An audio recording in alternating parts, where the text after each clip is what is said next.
is Andre, and you are listening to episode 83 of the RC After Hours podcast, and I'm going to title this one, Hangar Queens. That's right, Hangar Queens. We've all got them. Actually, recently I was working on the old Park Zone SE5A, and that's kind of where I stumbled across an idea for the podcast. Plus, I wanted to get out a podcast to talk about a couple things coming up. We are in the middle of December, barreling ever closer to Christmas, and I want to make sure I talk about getting out the pole and everything. So, anyhow, let's backtrack. Hangar Queens, and it's something I want to really dive into.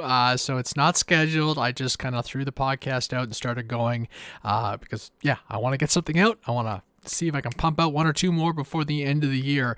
So, Hangar Queens, we've all got them. You have them. I've got lots of them apparently. And I don't know if it was intentional, but it really struck me when I kind of looked at my notes regarding the Park Zone SE5A, and there is on the YouTube channel there is there's a little bit of a repair session. I haven't quite just figured out what I'm going to call it, but there's enough planes in the fleet, there's enough maintenance to do that it's like bench time, hangar time. We'll figure something out. So if you've got ideas and suggestions, write them in rcafterhourspodcast@gmail.com or through any of the social medias.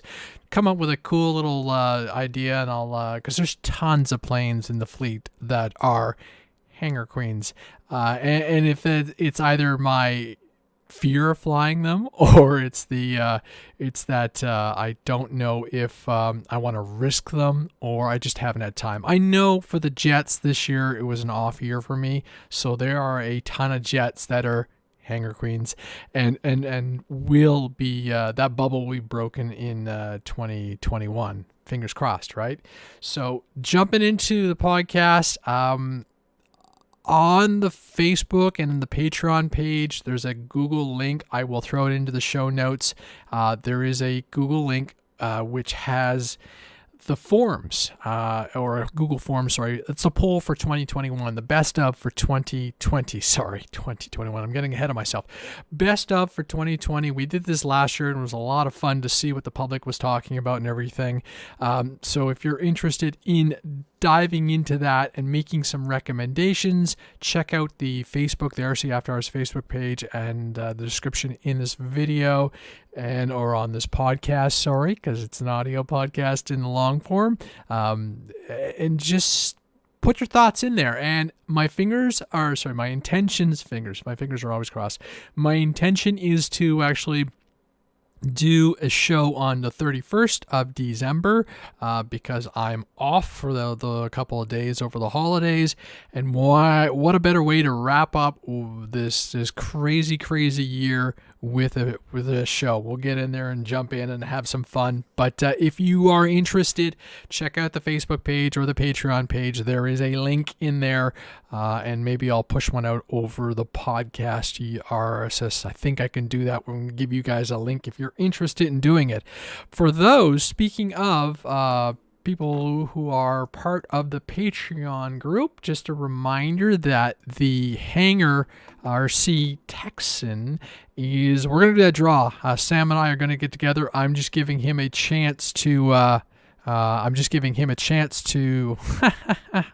thought I had this all set up, but apparently not. I'm giving him a chance to get through and basically, there we go. For those who are looking at this visually, the HangerRC Texan or Hybrid, I'm giving them a chance to get their product all ready to go. And this is basically your, World War II style trainer front motor.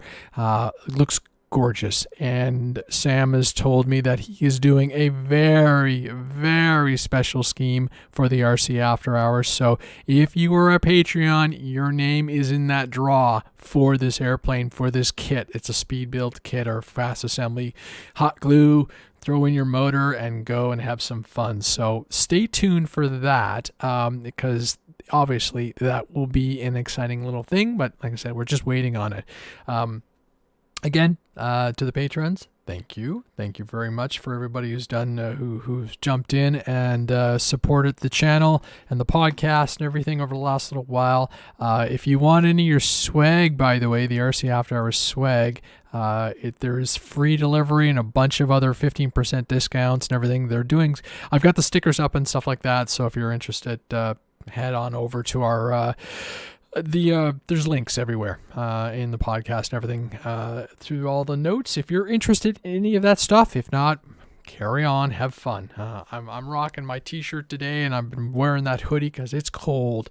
And so, all right. And remember, also our good friends from HangerRC have a coupon for us too. Hell yeah, if I'm correct. Yeah. Discount code hell yeah for 10% off. And that is good till the end of February 2021. All right. Back to the subject at hand. Let me throw up the camera behind me so if anybody's paying attention, they will see some of the things. And I really hadn't I hadn't really digested that I had a lot of Hangar Queens, and I figured a few, but you sit there and you realize, my goodness, I have more than a few. If you listen to the video or watch the video about my SE5A maintenance, I realized that I purchased that airplane in September of 2017. And I never flew it. It has been hanging on my wall, and it's one of those, and I full on admit in the video, like, I will be heartbroken if this plane crashes and I destroy this plane. It is just, it's so good. It's such a beautiful airplane. So, and so I'm like, but I got to fly it. I got to get out there. I've got to experience it. I have to give it its opportunity to fly in the sky. And I have spares. One of my buddies, Andy Chase, at one point managed to pick up a bunch of them. So I have a bin of spares for the Albatross and the SE5A. So these airplanes got to go. So, but interesting enough, when I was doing maintenance on it, I discovered one of the servos had been static for such a long time that I thought it was a connector failure. But no, the servo just needed to be woken up and everything. So it's a good reason to actually do some of this bench maintenance. And like I said, as I go through, I will shoot some videos about each plane, try and keep them quick and fast and everything, and just punch these out because it's easy to do. It's content, it's information. And I actually had a couple of friends come back and saying, you know what, I'd never actually seen some of the internals of these older airplanes and everything. And then I full on wish we had more World War I biplanes in the marketplace. If you're into balsa, I don't think it's a problem, but if you're a foam fan, it's definitely a problem. We're really lacking in that market. And the SE5A seems okay, but like the Albatross has got a more plastic, it's got a tub. So you won't see that in the market share anywhere anytime soon, unfortunately. So we need them. I love biplanes. I love especially World War I. They just look so amazing. They epitomize like early aviation and everything. So yeah. So there you go. If you guys have any of your own Hangar Queens stories and you need to tell them, like, I haven't got a crash story in such a long time. I haven't heard from anybody in such a long time. We need to work on this two-way communication thing because I draw from the community. I draw my ideas and my inspiration from the community. So make sure you're talking to people if you have ideas to come on the show too. I've really been struggling to get guests on the podcast, and these used to be the hallmark of the podcast, right? We used to have guests all the time. I don't mind bantering away, but a two-way conversation is so much more enjoyable. So think about that. Otherwise, I'm going to inundate you with things like, quads. Believe it or not, I've been working on quads.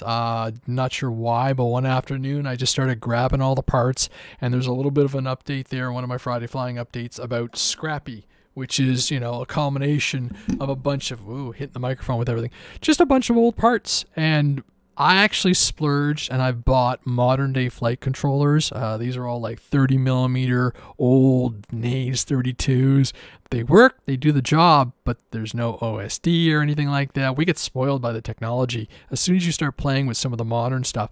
But I was talking to a couple of really good friends, Mike Finley, who used to do the community podcasts and stuff, talking about the fact that the bind and fly industry for the quad market has gone so aggressive. It used to be that, like planes or whatever, if you were a scratch builder, it was very economical to do. And I very quickly started running up the numbers. Once you start, 4 motors, 4 ESCs, the new flight controllers, the new VTXs, like the technology is stunning. But to build your own ship, it looks like it's not financially worth it. I get it. I understand the draw. I mean, that's scratch building or just the build process is super important. But it's from a financial standpoint, it makes sense to buy one of these bind and flies and stuff like this. And you can get a lot of equipment now that's sub 250 gram. And I'm starting to see a lot of chatter about that, about lots of people in the industry just sort of going, okay, game on, and building some amazing new motors, new ESCs, new flight controllers. Everything is getting smaller, more compact. And to the point that actually below a certain weight range, if you're not just on that cusp of 250, the crafts don't fly well enough because they get buffeted around in the wind. And then there's all naked camera. I don't know where it is right now, but I stripped down a little JS 4000 and 3D printed a cover and everything, and made a sub 32 gram GoPro style. It's only a 1080 camera, but it's better than nothing. So who knows? And then you get things like you get awesome airplanes, which is in the Defiant Renegade, which is in the survey as one of the top foam planes. It's a sub 250 plane. So it's going to be interesting to see. You get out of work way too early. I'm talking, there's some chatter going on. Man, I work 8 to 4. Thank you very much. So I'm on it. No, it's good. My energy is good right now, so I'm taking advantage of it. Later into the evening, I've wanted to do this podcast a couple of evenings ago, and after a certain point, my energy is down, and I'm not peppy and punchy and feisty and fighty. So there we go. Good evening, good afternoon to anybody who's listening right now live. We've got a couple of folks who are there, and yeah. So, actually, last weekend was pretty gnarly as far as weather went, and so I took a weekend off and didn't actually shoot any content, which is unfortunate because I've, as I said in the previous podcast, really been enjoying some of the edits and just, shoot a video, plug away, and go. So yeah, we're going to keep going. This weekend, I've got a few things to try out fly. I'm working with some of the new camera tech that I've picked up and just keep pushing and punching away at those videos and everything and keep growing. The podcast, obviously, is always a focus of mine. Like I said, guests, ideas. If you fill out that survey, dump in your thoughts and your notes and everything, and we'll be sure to include that. So, good night from the Europeans. Yeah, no kidding. You guys are 10 o'clock, 10:30 your time. So, but again, keep the feedback coming, keep the information coming. Everything I soak it all in and I absorb it, and it does make the product better for me. And things like so going back to some of the sub 250 quad technology and plane technology and everything, I really think it wasn't much of a focus this year. I really do think it is going to be a focus come 2021. I think there's a lot of stuff on the horizon, unfortunately, that's going to limit it. I'm seeing a bunch of stuff on the Canadian side about rules and changes, even at the flying clubs. As far as compliances go. So I really do think that we're going to see a big explosion in the sub 250. And we've proven that some of these airplanes are absolutely delightful to fly and own. They're just small. They're just small to look at. They're small to fly with and everything. But they're, they make that safety margin. And really, you look at the cost of some of the quad technology coming out. And for under $250, you're looking at a very well-equipped piece of equipment that you can go fly. Okay, if you lose it, it's $250, which sucks, but it's not like you've gone and, lost a Phantom 4 or something like that. So, and then you get, in the survey, actually, I talk about, one of the highlights of this year, and it was some of the technology that even DJI is pushing out. and how, I mean, they've got, I've seen some of the leaked imagery of their new quad and where that technology is going to go. And I really had really considered their digital FPV system. I'm kind of keeping my eye on what Fat Shark does with their Shark Bite. But when you look at the two of them and you go, wow, like just the user experience and the definition, the resolution, but then you're trapped into you've got to be really, it's kind of like that Android versus Apple. You really have to pick your ecosystem and you have to stick in those lanes, because otherwise you're all over the place. And I don't know about anybody else, but I don't have that kind of budget. Actually, and part of all my focused and everything for 2021, I've actually made my notes, because this year was scattered, I'll admit, but I was really trying to explore other avenues of flying when I wasn't in the mood to fly the jets. So 21 will be picking up where I've left off from this year as far as the thing goes. There's a beautiful extra sitting in the garage, that 92-inch or 93-inch extra with the 60C gas engine. It's sitting in the garage waiting, and that'll be one of the very first things I'm going to push for the year once the field is acceptable to fly, because I got to get out there and try that thing. This year it just didn't work out, and I didn't feel comfortable going to the field with the COVID stuff going down. So it's really going to be one of those things where I pay attention to the environment around me and go from there. So yeah. We'll jump into the new product stuff. I'm just looking at my show notes and everything, but really, I want to really lay down pass the gauntlet to you guys and the fans and everybody listening to get in there on that forum, the Google Docs, and just put in your thoughts, because I can draw from that. I've actually been modifying the poll and everything, and it's casual. It's fun. We've had a couple really good winners in the past couple of years, but I really want to see what you guys are thinking. And like I said, give me that information, and I'll keep pumping out this podcast like crazy as much as I can keep talking. I want to talk to Sean. I got to work on those ums, eh? Shoot. I want to talk to Sean again from Defiant Wings. I keep touching base with our friend Stuart, and he's saying, end of year. Sorry. I talked to recently, just quick banter with Alpha. I haven't been able to lock him down for a podcast, which is unfortunate. But again, you look at some of the stuff coming out of Horizon Motion, and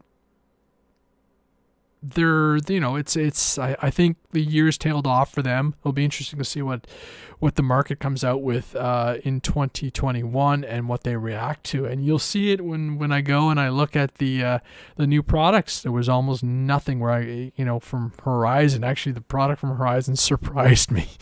So we'll talk about that when we get there. But yeah, the year has definitely had some really cool products come out, but at the same time, I think a lot of the manufacturers probably only released stuff because it was already in the pipes and everything, and have decided that they're going to wait off. But what do we know? We'll only know a little bit more into January and March next year. I doubt you'll see any shows. I think everything will be virtual releases, which is fine because we get to the stats right away. So we'll keep looking at it. So I'm looking at the chat. Are you going to get a OV10? Oh man, you mean the Hangar 9 one? Oh, that would be just ballistically crazy. And I think that plane has a fat, okay, there are currently there are 3 9s. Is there a foam one, and where? Yes, there is a foam one. Motion RC has one, and it's a decent price. I looked at bringing it in, but I didn't. But the Hangar 9 one, which we talked about in the last podcast, is just bonkers. Absolutely bonkers. Again, I would do electric because I can't see myself enjoying trying to make 2 gas engines sync. So a big 12S electric setup.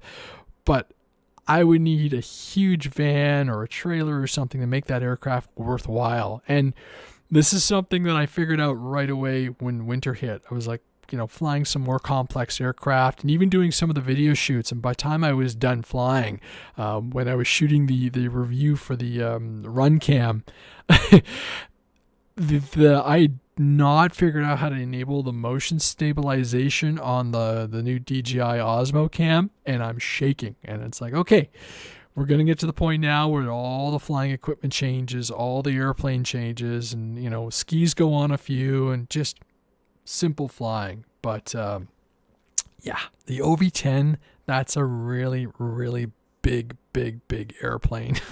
And there's just... what was it? I think the airframe alone, not equipped, was was close to $2,000 Canadian. So, just got back from drilling a Dynam AT into the frozen ground. Oof, Lee, that's really unfortunate. I did that a few years ago, flying the EFX Racer. And it was one of those, took off, flying around just fine, and went to land, and I lost all the dexterity in the plane. And anybody who flies those fast, low, slippery wing ones will know exactly. So, Lee, was it numb fingers, basically, or was it just, error or battery went? Because in my case, I just nosed the thing right over, just stalled it, and, ripped up the nose on a brand new airplane into the hard-packed ice, too, the crunch. And the video is excruciating because I tape as my I rolled I had the cameras going as the sensitivity was coming back into my fingertips, and it hurt. It hurt like crazy. And I've been in the military, and I shot news camera work for many years in auto outside, and that was the first time I'd ever given myself frostbite. So it's serious. And I think we touched base really lightly on some of the winter equipment in the previous podcast. So yeah, so Lee says it was a stall. Unfortunate. That is really unfortunate. Dynam's got a couple nice airplanes coming out too, but they actually posted something recently that all the manufacturers out of China are running into an issue where there's not enough. The shipping companies do not have, enough shipping cargoes. So they're obviously, supply versus demand. So they're jacking up the prices and everything. So some serious decisions have to be made. Lee says the worst part about the crash was the wing camera went out in the snow. Oh, I'm sorry, man. That's really unfortunate. Well, Lee, if you've watched the video that I shot there the other week where it was the RunCam 2, I'm sorry. It's got the cover. And I swear to gosh, I love that camera for that cover because I've had it happen before. Shipping costs are extremely expensive right now, says Perfection. Yep. So it's tough.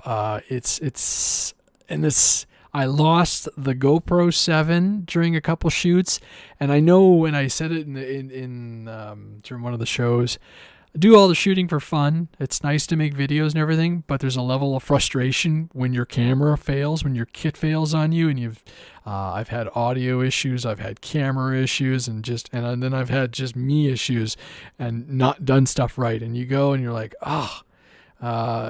you finish off the shoot and everything, and you're like, oh, the audio failed, or oh, there's transmitter noise, or that camera died in the middle of the shoot. And I love the challenge of trying to compose something still, and luckily everything I've done so far has been very salvageable, but there's an element of annoyance when you do lose your footage and your card and everything. So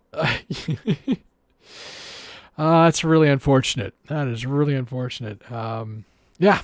So the video and the projects will keep rolling on my end too, talking about all those products and everything. Like I said, the bench series will keep going, and I'll keep flying the aircraft and everything, do a couple more product demos, and just talk about flying and winter flying, and just enjoy some of the flying too. That's if I can shoot, and I'm still not sure about the number of shoots I want to be doing per week. It all depends on how quick and simple are there. So it all kind of comes down to what I want to do as far as the products and everything. But it's interesting watching when I took that one break over the weekend. I watched the YouTube just to kind of, the stats just kind of peter off, and I'm like, okay, I'd been building momentum, but you've got to pace yourself on all of this stuff.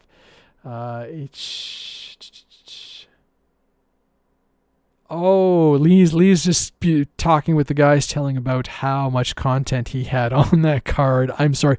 Yes, and I switch cards, I switch batteries, I switch cards. I'm learning as I go, and I almost want to get, and that was something I mentioned about in the camera review video, wanting more 32 gig cards, 16 and 32 gigs, depending on the camera and what you're shooting, but multiple cards, multiple batteries, and a really nice card holder, which Frank, who's one of the supporters for the podcast, had printed off years ago. Love that thing. There's another man on the podcast chat right now, Raf. I want to know how your experience is going with your Defiant Renegade. He's one of the design winners from the yard class challenge that we did with Sean from Defiant Wings, and we've been watching him as he works through his aircraft. And believe it or not, no one can take this either. Sean is making himself. Frank and I have been on him like crazy to get his own Renegade. So he's got one. I was like, you need to paint like mine on it and go flying. But he's done like me with the 2 servos on the wings. So you get a little bit more flap controller, flaperons, and have a little bit of fun. So no one steals Sean's plane, because he sold the last one that was his because someone begged him for it. So again, fill out that survey. Talk to me about your favorite plane and everything, and check out some of the different pieces of technology. If you guys would like me to go through, and I'm going to do this on the YouTube channel as well, as far as talking about the equipment that I use to do all the videos. It's an uphill battle so far with the gear, says Raf on his plane, and I know the feeling too, my ESCs, and we'll talk about that airplane being re-equipped because there's some new FPV equipment lying around here somewhere for it. If you're interested in me doing a little bit of a hack session on what I use as far as gear go and everything to produce those YouTube videos, always happy to discuss that, because it's pretty easy. It's pretty easy topic and subject matter for me. Speaking of my Defiant Renegade, in the last video when I was shooting with the RunCam, I still was suffering from ESC desync, so I have 2 new ESCs coming in plus a UBEC, so that aircraft will be primed. I'm going to stick with 2S. I might try 3S, but I've only got 2 3S 500, so I'm probably going to stick with 2S. And I did bring in a RunCam Nano 2 and a little 200 milliwatt or 25 milliwatt micro transmitter. So I think the combination weighs like 7 grams, so it's pretty good. I use, Lee David says, speaking of equipment, I use an old Tactic drone view, which is much lighter than all the other cameras. Yes, weight is a factor. Pardon me, and it all depends on what you're trying to achieve and everything. So it sounds like we're going to have a podcast about cameras and everything eventually. And when I started playing around with those sub 250 gram ideas, I actually started stripping down, and I wish I had the camera nearby, but everything's stored away. I stripped down my Mobius, which is very possible to get down. And it's one of those things where if you start taking off the battery packs, because a lot of them work off 1S 500s, which are a fairly hefty battery, and I managed to get that once you strip down the SJ4000 and print off the 3D case and then use a 1S 200, it's a 32 gram camera, which will run for 13 minutes on a battery pack because there's no screen. And I'm like, oh, this is really good. And it's 1080p and it's decent. If you want really sharp, crisp, flowing video, you're into like a GoPro 6 or a GoPro 8, which runs Rocksteady, I think it is, or Sure Shot, something. It runs an image stabilization. So when you're beaming around in your quads and everything, there's a quad, it's pretty darn stable. So, but I'm not. So I just want the shot. I just want to capture the footage and everything. So, yeah. Sounds like I think we're gonna save a lot of this topic matter. So, I just was asked have I flown the FT Mustang? Yes, I have. I've flown the big Mustang, and I have a mini Mustang above me. I prefer the mini Mustang.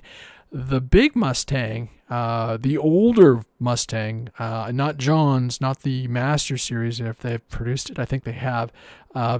The old Mustang had a problem that when you'd land it, because of the way that scoop was, every time you come in, it would kind of like nerf itself in, and I found the prop would get, you'd be eating up a prop a lot more than, say, the Spitfire or the FT Racer, which are my two favorite flight test planes. So, hope that answers your question. All right, my notes. Let's see. I'm going to jump into the new products page. I'm going to talk real quick about a couple of those, which surprised me. Like I said, the one from Horizon really caught me off guard. Let's bring up that page and bring that over here. Okay. We might be going back in time with this one, but E-Flite has re-released the UMX Night Vapor. And they have a basic and a bind and fly. I said they got a basic, bind and fly basic, and are ready to fly with a small remote.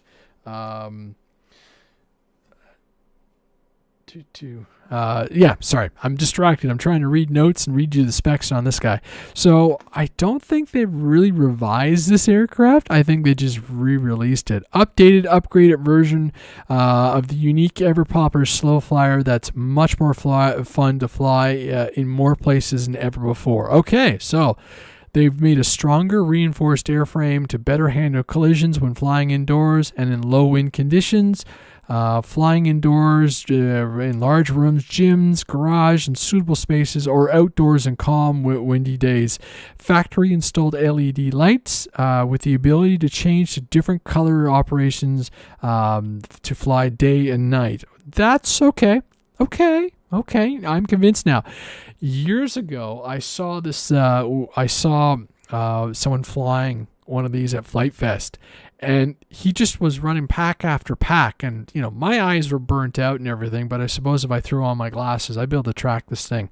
I actually have two. I've got the FPV Vapor, and then I bought that performance one that Chris recommended to me, and I couldn't fly that indoors, not in the house. I just couldn't slow it down enough without, you're in high alpha the entire time. But there you go. So it's like $99 US. It flies off your standard little 1S packs. Doesn't say which one. It's a 1S 200, 70 to 200 LiPo pack with a ultra micro connector. So yeah, pretty cool. And like I said, if you've flown one, you get it. You understand, particularly the Night Vapor with the lights.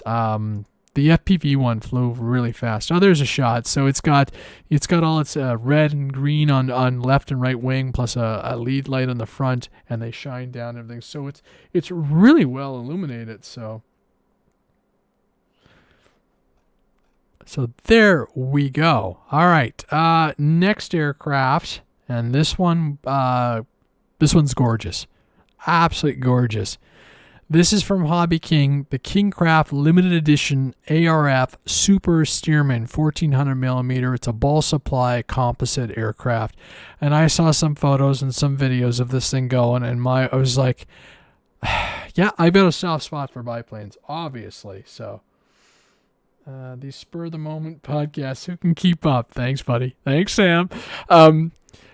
Yeah, Stearman, gorgeous. Well done, Kingcraft. This thing looks really nice. Obviously, we're still hot on the heels from the big Pitts release from Hangar 9, but this is a really nice looking airplane, and I think it's got some pretty cool details to it. Let's see if we can see what some of the specs are for you. 1400 millimeters, so that's 55.1 inch wingspan.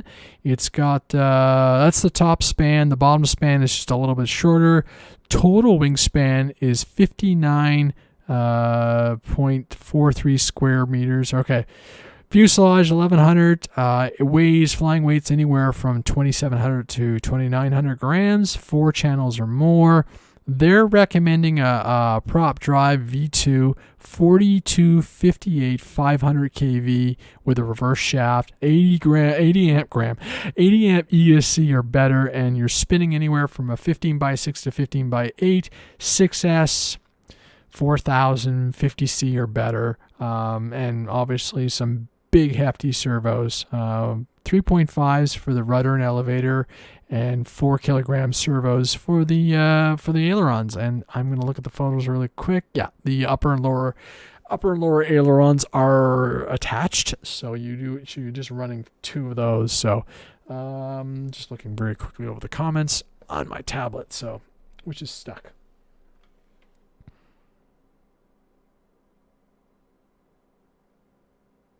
Yeah, one of the comments was the rigging. It's it's obviously well, it looks nice. Like, everything about this aircraft is great. I don't know if I'm really in love with it looks like it's yellow on the bottom side of it. The checkers on the bottom, but that could just be the grass. It might be white. I could have swore I saw one photo that was more yellow than white, but I could be wrong.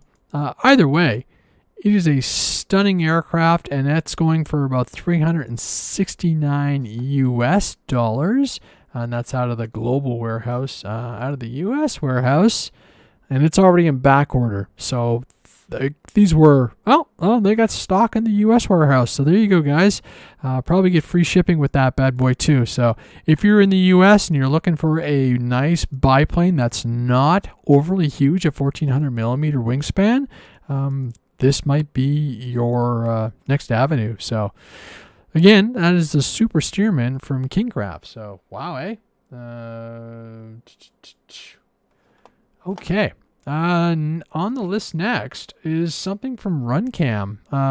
They recently came out with a new camera called the RunCam Racer 5, and I guess its claim to fame is it's got a built-in gyro, and I guess the idea is that it's taking inputs from the flight controller now, and it's helping to. So this is the first FPV camera integrated gyro display accurately your impressive perspective. Displays accurately your impressive my goodness, I can't speak anymore. Anyhow, this thing is connected to your flight controller and really helps you. It gives you more information as far as what your aircraft is doing. I'm talking from a plane perspective. So pilots will find their best flight angles, and this will be continuously fine-tuned their camera's elevation. The camera can independently display real-time angle. It's also connected to the Betaflight flight controller serial port for calculating and displaying flight control angles. So it helps in a couple of perspectives. Particularly it's obviously geared for the quads, but it's a nice looking camera with some pretty good resolution. Let's see if I can get you some specs. The specs. Come on. I'm looking on the site. I should have done my homework before. Here we go. It's got an 8M lens. It's 19 by 19 with a depth of 21, so it's not huge. Here we go. So it's got 1,000 TV lines. You've got a choice between a 1.8 with a field of view of 160 degrees or 2.1 with a field of 145. And it is a 4x3 / widescreen switchable PAL NTC. It's got an integrated OSD, built-in gyro. It's got some fine-tuning controls, 0.01 lux at 1.2 f, so it's not too bad in lower lights. It's got a nice wide voltage, so that's pretty handy too. So it's a nice looking camera. And they have been slowly running out and starting to produce more digital. I'm kind of waiting for their hybrid cameras next coming up. Where they're able to run between the digital systems and analog systems and everything. But obviously, if you're doing analog still, this is still a pretty decent camera to work with. So multi-ports and everything. And it's funny, I was ranting to the guys today because I just received another camera set up for another aircraft, and no one. I wish the industry would standardize on the connectors for the cameras and the VTXs and everything, because I couldn't even hook the stuff up to test. Just to test it, I'm going to have to clip connectors and stuff and do soldering. And so if there's any warranty issues, what are they going to say? So it's like, so I want a camera that is light and takes a mini SD card and records longer than 5 minutes. So you're talking about the 360. That camera now will do more than 5 minutes at a time in FPV mode. It was a cooling issue really for that camera. What's it called? The One or something.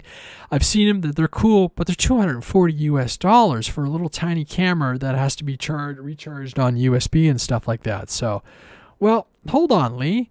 What about this? Is it Lee? It was Lee who said this. What about the RunCam Hybrid 2? This is just, again, something else that they tossed at me in discussion, because I'm still chatting with them after I did my review of the RunCam 2.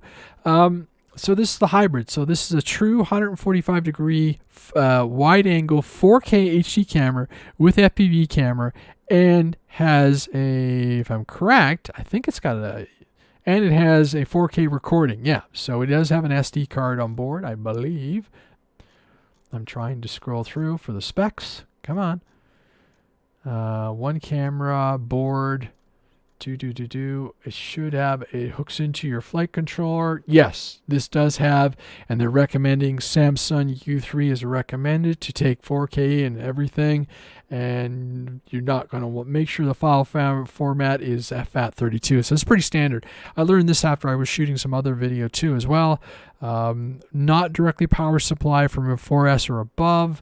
Power directly from the battery will generate surges and burn the camera. Some good warnings here.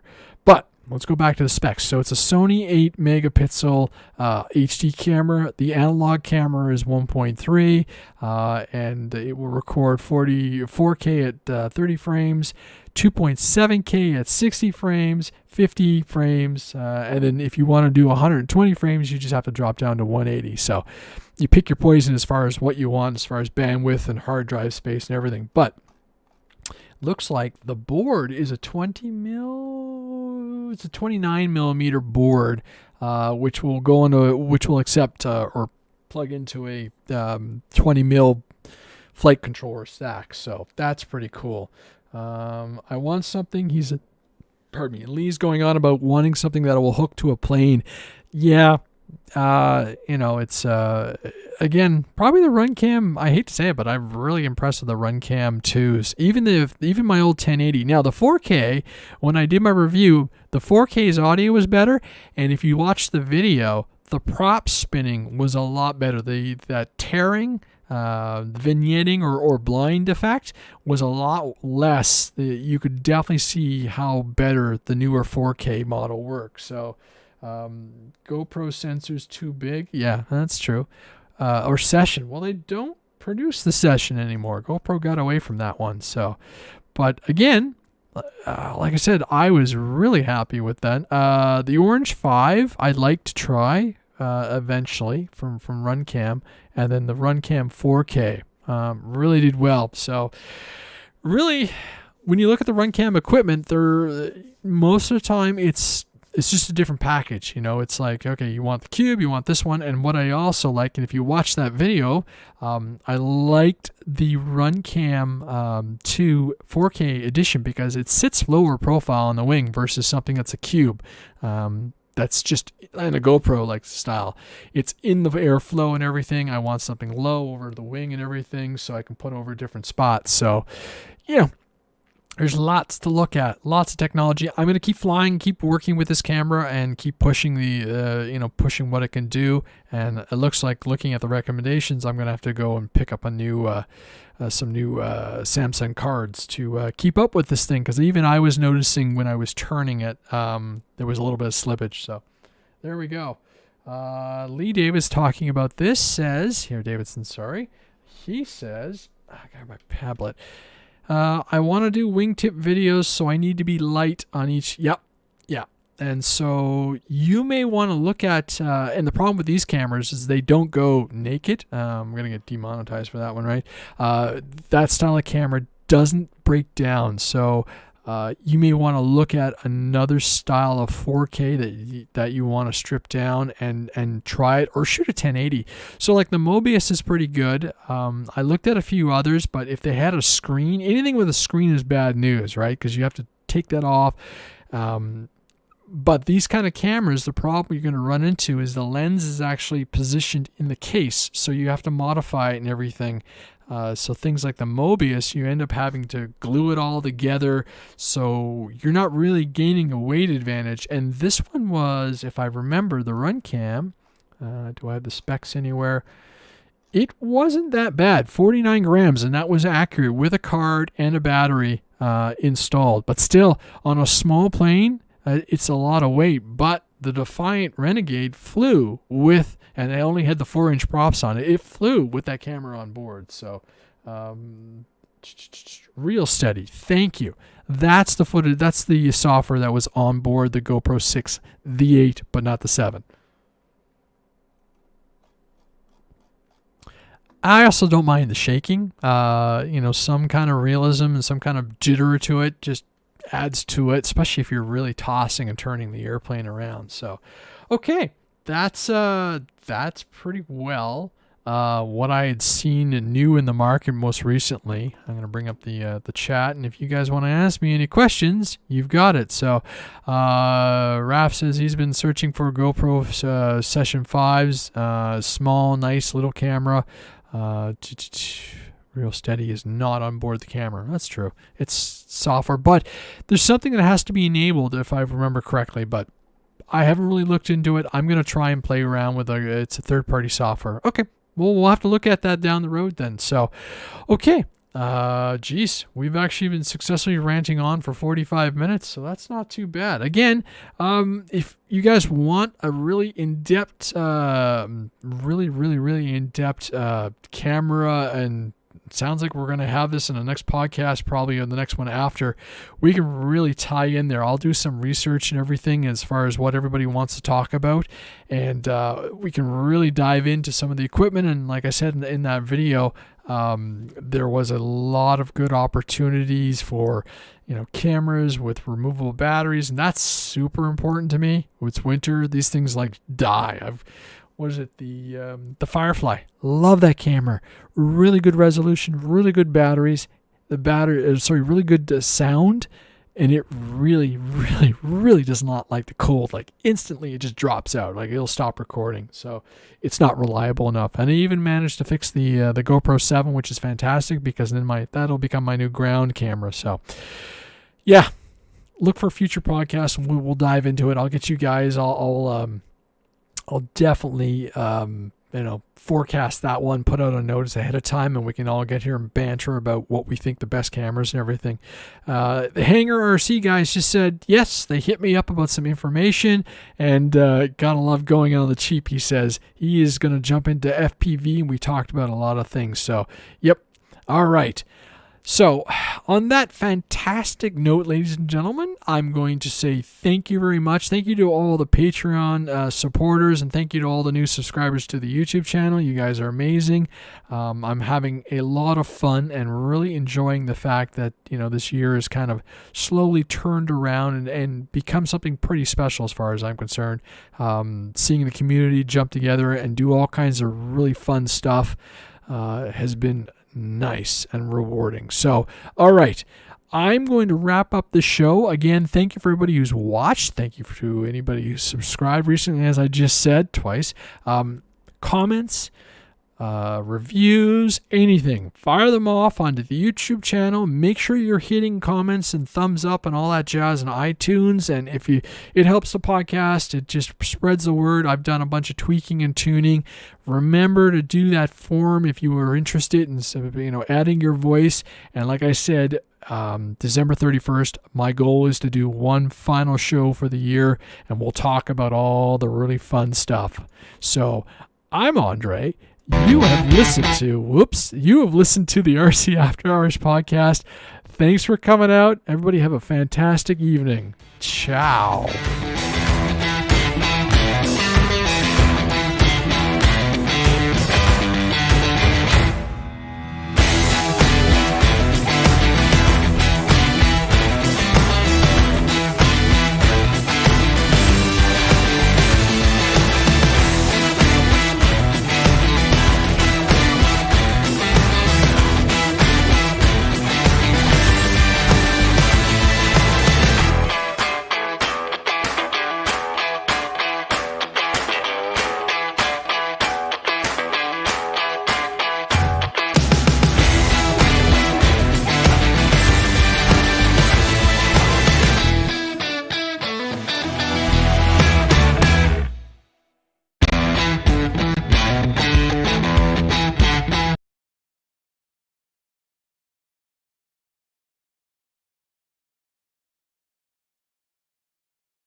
that was fun, everybody. Thanks for hanging out and being part of another episode for the podcast. I'll probably get this one out and aired tomorrow.